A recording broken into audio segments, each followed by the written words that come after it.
अस्सलाम वालेकुम दोस्तों, वेलकम करते हैं आपको अपने चैनल लॉ अनबिल्ड में। हाज़िर हुए हैं आपके सामने एक और नई और इन्फॉर्मेटिव वीडियो के साथ जिसका ताल्लुक़ लॉ से है और कॉन्ट्रैक्ट एक्ट से है। इसका ताल्लुक़ एक अहम ही टॉपिक है जिसका नाम है बेलमेंट। बेलमेंट जो है ये लॉ ऑफ कॉन्ट्रैक्ट में मैं समझता हूँ कि मोस्ट इम्पोर्टेंट टॉपिक है बेलमेंट का।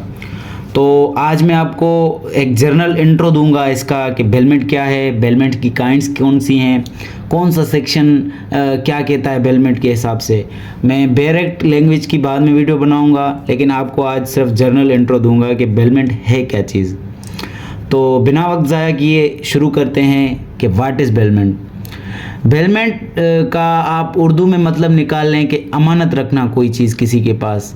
Keeping your goods belongings at someone else is called bailment. कि हम अपने गुड्स या बिलोंगिंग्स, हमारी अपनी चीज़ें जो हैं किसी के पास रखें फॉर एनी पर्पज़, क्या मकसद होना चाहिए, इज़ कॉल्ड बेलमेंट। इस चीज़ को हम कहते हैं bailment. In bailment, the goods which you gives to someone is important. It must be returned to you. कि आपने कोई चीज़ किसी को दी तो आपको वो वापस ज़रूर मिलना चाहिए। ऐसा ना हो कि आपने उसको दे दी, उसने रख लिया, वो तो गिफ्ट में आ जाएगा, लेकिन वो चीज़ आपको वापस मिले तो वो होती है बेलमेंट। और अपॉन अ कॉन्ट्रैक्ट हो, जैसे मैंने बाइक दी है हुसैन को और उसका पर्पज़ क्या है कि मैंने उसको रेंट पर दी है बाइक। 1 घंटे का मैं उससे चार्ज कर रहा हूँ 3000 सपोज़। तो मैंने अपनी बाइक क्या की है, बेलमेंट के तौर पर हुसैन को दी है और 1 या 2 घंटे के बाद हुसैन वो मुझे वापस करेगा। तो ये क्या हो गई, बेलमेंट हो गई।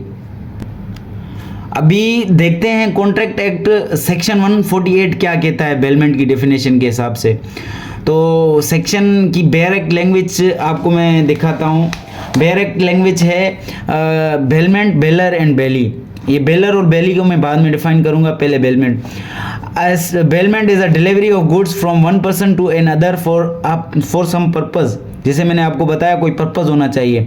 Upon a contract that they shall when the purpose is accomplished be returned or otherwise dispose of as the directions of person delivering them the goods.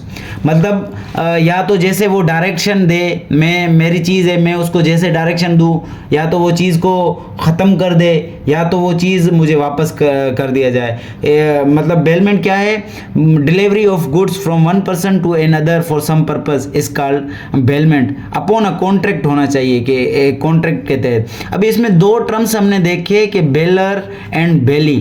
Baler क्या है और बेली क्या है। बेलर भी एक पर्सन होता है, बेली भी एक पर्सन होता है। बेलर वो पर्सन होता है जो अपनी चीज़ किसी को दे रहा है, a person delivering the goods. और बेली वो पर्सन होता है जो किसी से बेलमेंट पर चीज़ ले रहा है। जैसे मेरी बाइक है, मूवेबल प्रॉपर्टी है एक, तो मैं किसी को दे रहा हूँ, क्या हुआ, बेलर। और जो ले रहा है मुझसे वो क्या हुआ, बेली। जो हमारे बीच में कॉन्ट्रैक्ट होगा वो तो कॉन्ट्रैक्ट होगा ही। तो ये था वो कॉन्ट्रैक्ट ऑफ बेलमेंट होगा, जो हमारे बीच में कॉन्ट्रैक्ट होगा। ये था सेक्शन 148 ऑल अबाउट बेलमेंट। और इसको मैंने सेक्शंस से निचोड़ के मैंने ये आपके लिए बनाया है, तो इंशाल्लाह होपफुली आपको पसंद आ जाएगा। In bailment it is important that the possession of goods should be changed. Possession जो है वो चेंज होनी चाहिए। पोजेशन मतलब कब्ज़ा जो है आपका बेलर से बेली की तरफ जाना चाहिए। मतलब मैं किसी को कोई चीज़ दे रहा हूँ तो लाजमी ये है कि पोजीशन भी उसको दे दूँ। ऐसे नहीं है मैंने आपको बेलमेंट की है, पोजीशन मेरे पास है, तो वो बेलमेंट में नहीं आएगी। पोजीशन ऐसे जो कब्ज़ा, मैं अभी किसी को बाइक दे रहा हूँ तो उसको पोजीशन में लाजमी दूंगा, उसको कब्ज़ा दूंगा बाइक पर, उसको राइड दूंगा, वो एंजॉय करे 1 घंटे 2 घंटे अपॉन अ कॉन्ट्रैक्ट, जितना हमारा कॉन्ट्रैक्ट हो, लेकिन मैं उसको पोजीशन दूंगा। तो ये होगी position must be transfer from bailor to bailee. Position की भी दो टाइप्स आती हैं। एक होता है एक्चुअल पोजीशन, जो एक्चुअल, और दूसरा है कंस्ट्रक्टिव। एक्चुअल पोजीशन तो वो हो गई कि एक्चुअली मैंने किसी को दे दी, जैसे मेरी बाइक है या मैंने किसी को अपनी जो है कोई चीज़ अमानत के तौर पर दी, कोई भी चीज़ आप उसका एग्जांपल ले ले, मैंने अपनी मोबाइल किसी को दे दी, तो ये क्या हो गई एक्चुअल ज़ाहिरी पोजीशन है। एक होती है कंस्ट्रक्टिव पोजीशन।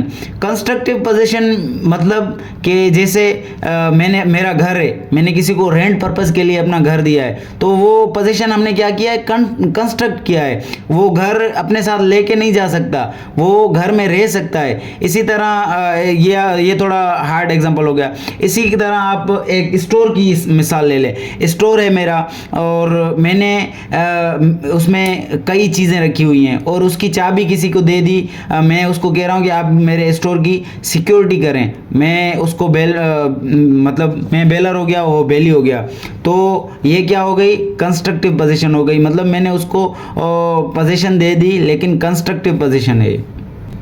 अभी देखें, एज सच के मैंने उसको सामान की पोजीशन नहीं दी, लेकिन मैंने क्या किया, उसको वेयर हाउस की चाबी दे दी, मतलब वेयर हाउस की पोजीशन दे दी। एक कंस्ट्रक्टिव पोजीशन, बनी बनाई पोजीशन मैंने उसको दे दी। तो ये होता है पोजीशन की दो टाइप्स थी।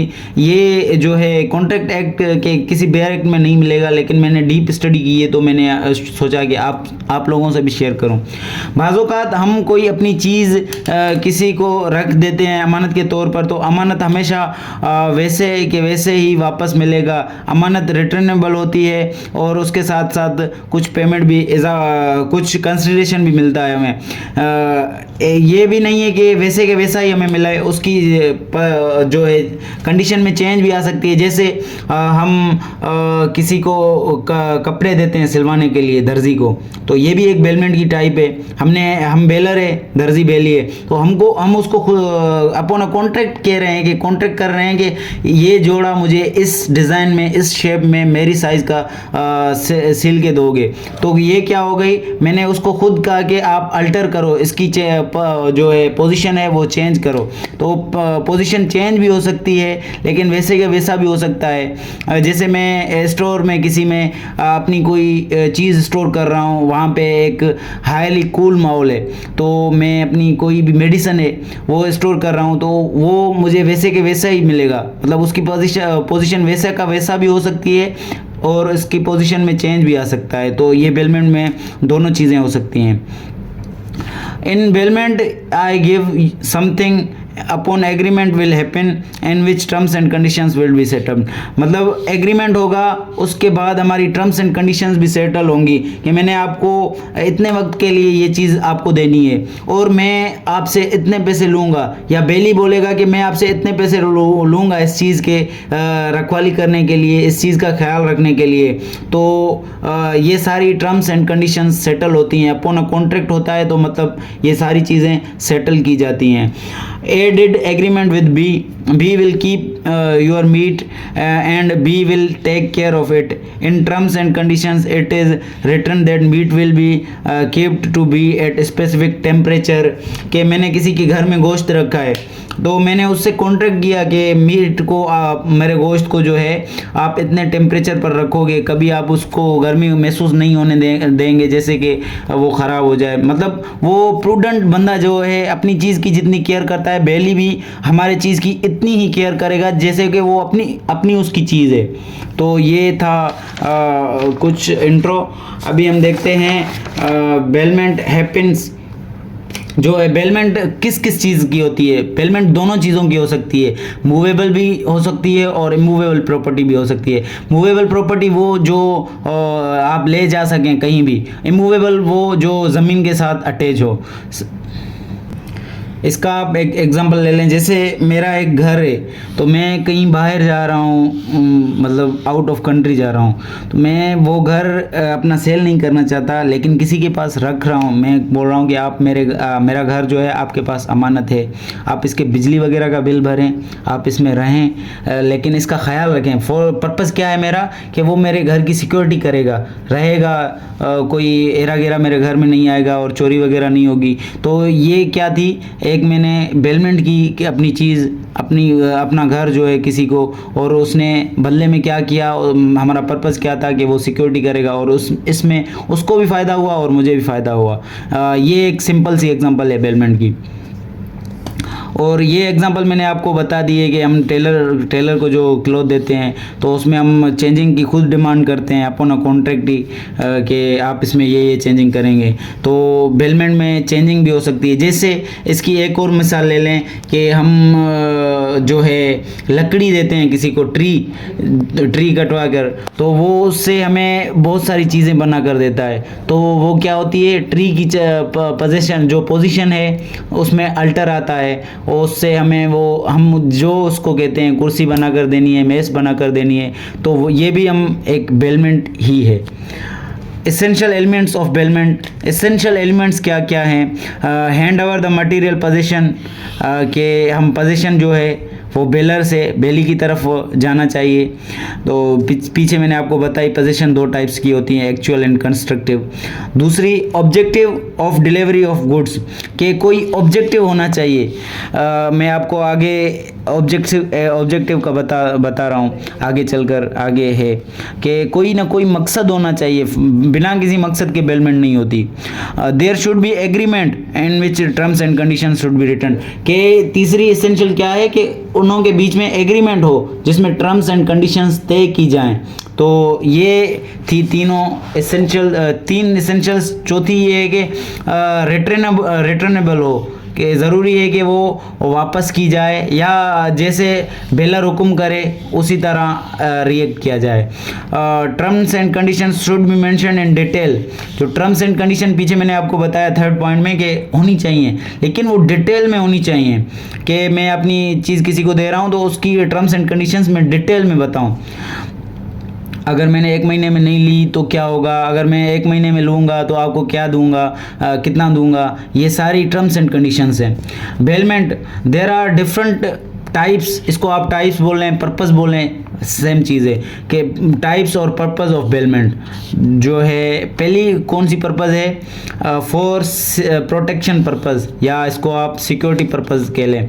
ए has goods which are perishable, जो ख़राब हो सकते हैं sudden temperature. A kept his goods to B's warehouse, A ने जो है अपनी चीज़ जो है बी के वेयर हाउस पे रखी, और वो वहाँ पे उसके वेयर हाउस पे जो है उसको प्रॉपर उसकी चीज़ों को जो है प्रोटेक्शन मिल रही है, प्रॉपर टेम्परेचर मिल रहा है, कूल माहौल मिल रहा है, तो उसने उसके पास रखी। ये क्या था? बेलमेंट फॉर सिक्योरिटी पर्पज़, के हमने कोई चीज़ अपनी किसी के पास रखी फॉर सिक्योरिटी पर्पज़।